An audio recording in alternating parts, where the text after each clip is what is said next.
بنكية الصومالية أحمد شلوع CEO Board of Directors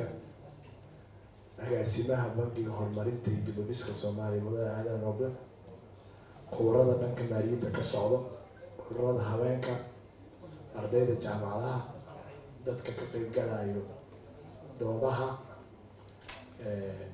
dadka kale oo ka socda bankiyada gaarka loo leeyahay dhammaantiin waxaan ku salaamaa assalaamu calaykum waraxmatullaahi wabarakaatu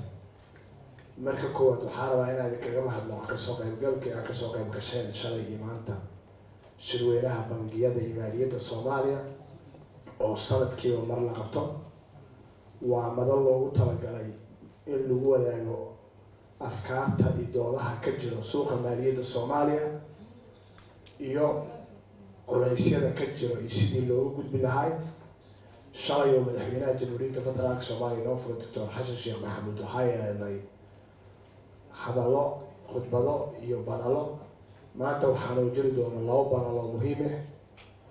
banal looga hadli doono xeeladaamiyaasha waxyaalaha compliance la xiriira iyo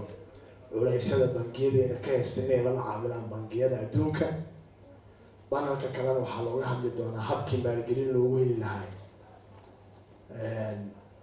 ilaha dhaqaale ee Soomaaliya sida xoolaha iyo beeraha iyo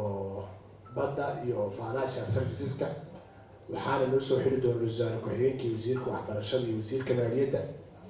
marka koowaad iyo marka labaad marka saddexaad waxay kaga mahadnaqaa inaan mar walba tihiin saaxiibada bangiga industry-ga Soomaaliya waana ku mahadsantihiin waana idin soo dhaweynaa.